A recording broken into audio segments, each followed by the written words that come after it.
Bismillah.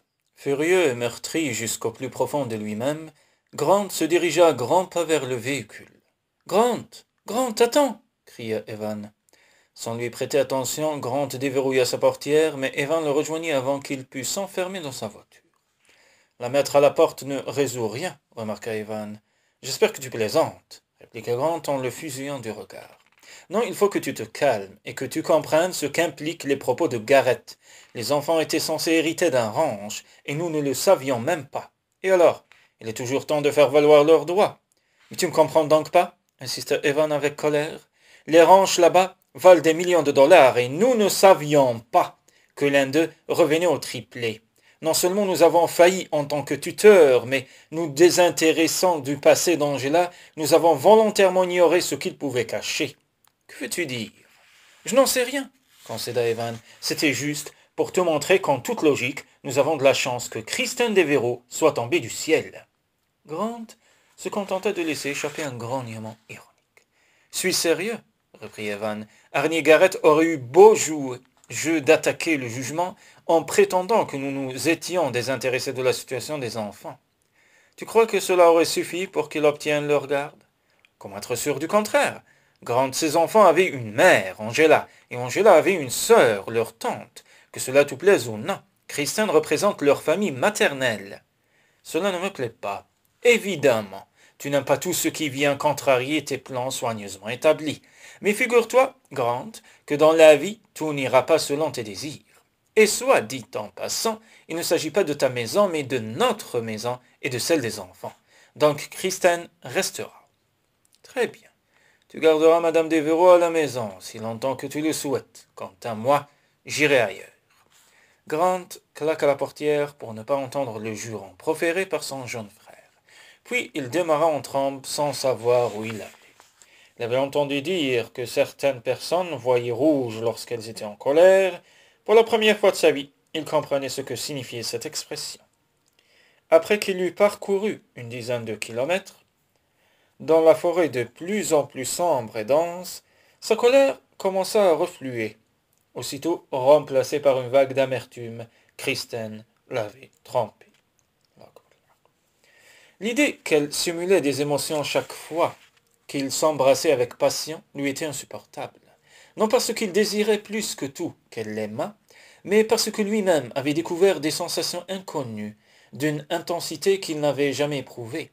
Dans ses baisers, il avait donné libre cours à sa passion, à ses désirs, à ses espoirs, à des sentiments si forts et si purs qu'il lui était odieux de penser qu'ils n'étaient pas réciproques. Et cela faisait mal, si mal qu'il en était presque étourdi, car jamais il n'avait ressenti une telle douleur auparavant. Il est costaud, soupolé, et il fait peur quand il pique une colère, dit madame Romani pour consoler Kristen, près d'éclater de nouveau en sanglots. Et il est irrationnel, ajouta Claire, assise au pied du lit. Quand il est furieux, il dit et fait des choses qu'il ne pense pas. Mais ce n'est pas normal qu'il quitte sa propre maison. Il ne le fera pas, assura Claire en lui tapotant la main. Il a dit ça parce qu'il était fâché. Il a dit qu'il partirait, répéta madame Romani, l'air ébahi.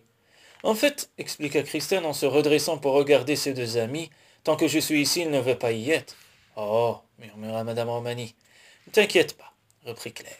Evan a téléphoné à Chad et à Lily. Ils vont revenir aujourd'hui. Tu auras 2 autres Brewster pour prendre ton parti, j'en suis sûr. Je ne veux pas qu'on prenne mon parti, gémit Kristen, en se levant pour arpenter sa chambre. Je ne veux pas de parti tout court. C'est pourtant le cas, et il faut bien faire face. Je vais aller parler à Grant, décida Kristen en se dirigeant vers la porte. Moi, j'éviterai, dit madame Romani. Pas sans Evan, enchérit Claire. Non, il s'agit d'un problème entre Grant et moi. Je ne veux pas que la famille se déchire.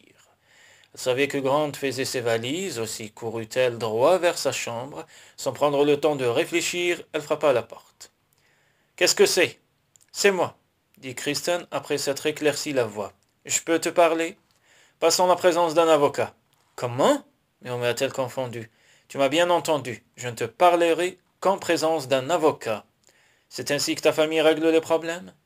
Il y eut un silence, un très long silence. Grant finit par dire « Non. »« Je peux entrer alors ?» demanda-t-elle après avoir attendu quelques secondes. « Non. Ce ton contraint mais calme trahit ce que Christine avait pressenti. Il n'était pas inquiet de la menace qu'elle pouvait représenter, mais furieux à cause de leur relation. Elle tourna donc la poignée et pénétra dans sa chambre. Levant les yeux de sa valise, Grant vit son reflet dans le miroir de l'armoire et sans se retourner, dit aussitôt. « Sors d'ici. »« Non, il faut régler ça. Je crois que mon silence t'a blessé plus que rendu furieux. » Grant éprouva d'autant plus l'envie de réfuter ces mots qu'il s'agissait de la vérité. « Ne te flatte pas, lança-t-il. Je ne me flatte pas ce qui s'est passé entre nous. Il ne s'est rien passé. Pour l'amour du ciel, Christin, nous nous connaissons depuis 13 jours. Rien ne s'est passé entre nous. » Lorsqu'il la vit relever le menton, il sut qu'il aurait été mieux inspiré de réfléchir avant de la contredire. En même temps, se souvenant qu'elle refusait qu'il y eût quelque chose entre eux, il sut comment être délivré d'elle. Pivotant sur lui-même, il l'attrapa par le poignet d'un geste si brusque qu'elle ne le vit pas venir. Puis il l'attira contre lui et s'empara de ses lèvres. Mais à la seconde où leurs lèvres se touchaient, il eut conscience de l'erreur qu'il venait de commettre. Qui cherchait-il à tourmenter et à tromper, elle ou lui-même? Déstabilisé, il se laissa de nouveau submerger par des sentiments qu'il ne pouvait contrôler. Il aimait le courage de Christine, il aimait sa dignité, mais par-dessus tout, il aimait sa force. Une force qui passait par la douceur et la raison, et qui désarmait ses propres velléités de colère ou de crise d'autorité. Lorsqu'elle abandonna sa bouche à la sienne, puis lui rendit son baiser, il l'embrassa en homme qui laisse enfin libre cours à ses sentiments. Puis, pressant son front contre le sien, il prit son visage en coupe entre ses mains et murmura. « Je suis désolé. »« Je suis désolé, moi aussi. » chuchota-t-elle en retour. « Je ne savais que faire. Je n'ai plus de famille, je n'avais nulle part où aller, ni personne vers qui me tourner. » Un tourbillon de pensées contradictoires assaillit Grant.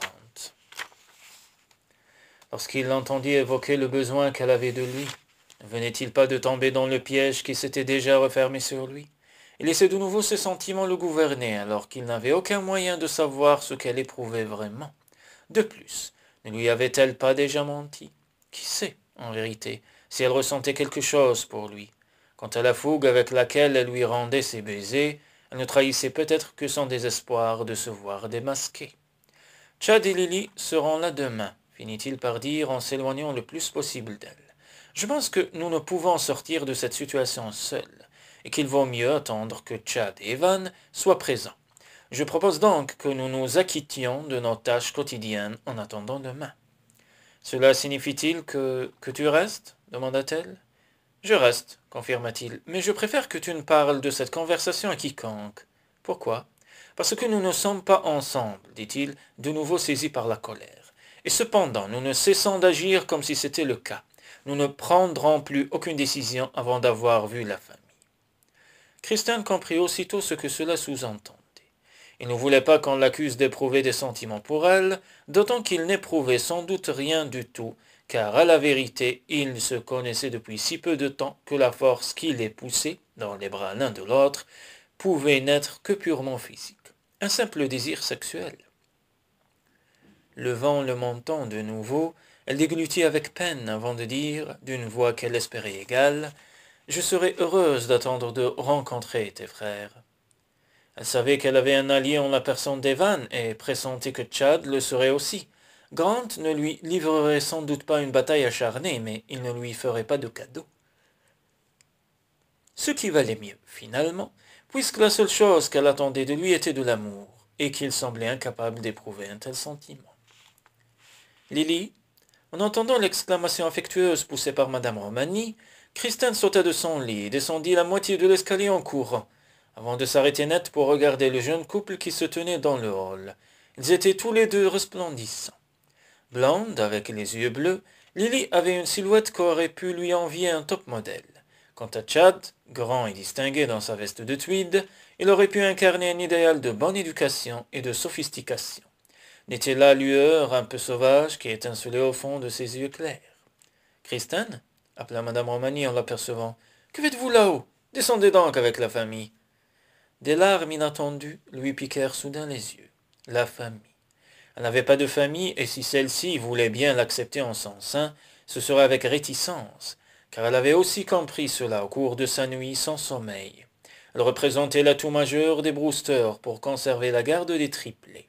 « Kristen » appela Claire à son tour. Après avoir pris une profonde inspiration, Kristen acheva de descendre l'escalier en s'affectant un calme qu'elle était loin d'éprouver.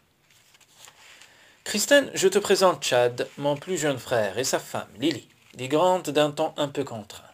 Chad et Lily, voici Kristen Devereux, la sœur d'Angela et la tante des triplés. Je suis ravi de faire votre connaissance, dit aussitôt Chad en prenant sa main entre les siennes avec chaleur. Bien que s'efforçant de sourire, Kristen éprouva un certain malaise. Plus les Brewster se montraient amicaux avec elle, plus elle sentait la fausseté de sa position. Un sentiment qui ne s'atténua pas, au contraire, lorsque Grant dit sans préambule « Bah, je suis sûr que Kristen aimerait que nous tenions conseil au plus vite. Mesdames, si vous voulez bien nous excuser. » Kristen remarqua que Claire plissait le front d'un air consterné, mais aussi qu'elle ne protesta pas. « Si nous allions voir les enfants, Lily, suggéra-t-elle à sa nouvelle belle-sœur. « Je te suis, répondit celle-ci. Grant fit signe à Kristen de le précéder dans le bureau, lui proposa une chaise avant de prendre lui-même place dans le fauteuil de son père. Chad et Evan restèrent debout, adossés à la cheminée derrière lui. « Je ne suis pas ici pour voler les enfants, dit-elle immédiatement. « Tu ne pourrais pas les avoir, répliqua Grant avec calme. « C'est nous que notre père a désigné comme tuteur. Ceci dit, que pouvons-nous faire pour toi? Ma tante Paige a hérité du ranch familial lorsque mon oncle et mon père ont trouvé la mort dans un accident d'avion. Elle n'avait pas d'enfant et, faute de conseils, elle a légué le ranch au premier des Maurice qui aurait un enfant.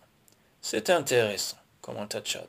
Donc, Angela étant la première à avoir un enfant, elle devait hériter du ranch. Non, dit Kristen en soupirant. Pour hériter, il fallait apparemment qu'elle vive dans le ranch avec son ou ses enfants. Vous n'auriez pas une copie de son testament par hasard? Demanda Chad. Non, mais je suppose que je peux m'en procurer une. Je m'en occuperai, proposa-t-il. Cela me sera plus facile qu'à vous. Autre chose? Demanda Kristen après avoir acquissé de la tête. Non, répondit Chad. Avant de parler du ranch, il faut voir ce testament. Ne sachant trop que faire, Kristen se leva, mais Grant lança soudain. Maintenant, nous devons tous les trois nous préoccuper de chercher une nouvelle assistante maternelle. Mais je suis l'assistante maternelle, s'exclama Kristen en s'arrêtant net. Tu es leur tante, objecta Grant. Tu as le droit d'être ici sans être employé, ce qui signifie qu'il nous faut quelqu'un pour s'occuper d'eux. C'est moi qui m'en occupe. Grant lui jeta un long regard, puis se tourna vers son frère. Evan, peut-on passer une annonce? Oui, mais si Kristen est heureuse de s'occuper des triplés, nous devrions la laisser faire. Je ne suis pas d'accord, dit Grant. Chad? Pourquoi n'es-tu pas d'accord? Demanda celui-ci en ouvrant de grands yeux. Parce que j'ai besoin de savoir que l'on peut compter sur une vraie nounou. Mais nous avons un vrai nounou, protesta Chad. Tout à fait, renchérit Evan. Je m'abstiens donc de voter, dit Grant en se levant pour partir, à la grande consternation de Kristen. Voyez cela avec Kristen et prenez la décision sans moi. Après son départ, Kristen jeta un regard hésitant aux deux frères. Je ne sais pas quoi dire, murmura-t-elle. C'est que vous ne connaissez pas très bien Grant, dit Evan en lui faisant signe de se rasseoir. S'il ne contrôle pas totalement une situation, il préfère se retirer. Que cela ne vous tracasse pas, ajouta Chad avec gentillesse. Cela n'a rien de personnel, s'il savait.